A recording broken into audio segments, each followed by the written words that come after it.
Welcome to Abide in Jesus. I'm Carolyn, and today we're going to talk about that God is with you in the midst of the trials. In John chapter 11, Jesus is told that Lazarus is sick, yet he waits 2 days to go to him. And when he does get to Lazarus' home, Lazarus has died. He meets Mary and Martha, Lazarus' sisters. And in verse 21, Martha says, "Lord, if you had been here, my brother would not have died." And in verse 32, Mary says the same thing to Jesus.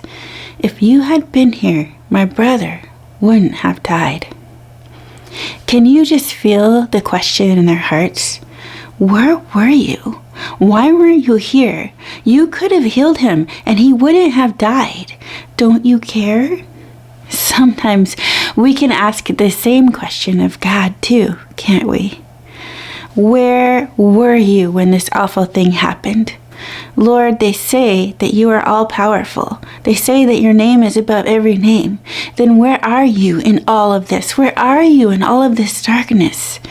And dear friend, we may not see where God is in the midst of the trials and in the midst of the pain, but I want you to know that Jesus is there with you right now, this very moment.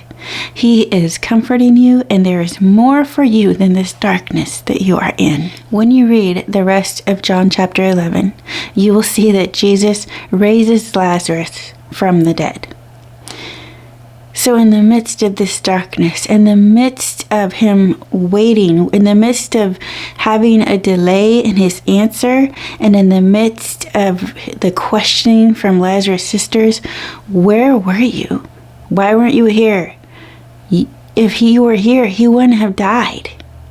In the midst of the darkness, in the midst of tragedy, in the midst of questions, God still has a plan, and he's still there. He has not abandoned you. So if you are in a place of asking the Lord, where are you? Where were you? Don't you even care?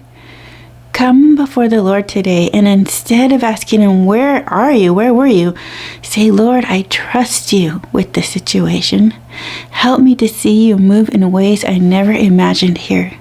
Help me to trust you, and help me to know that you are right here with me, even this very moment. May God bless you today as you abide in Jesus.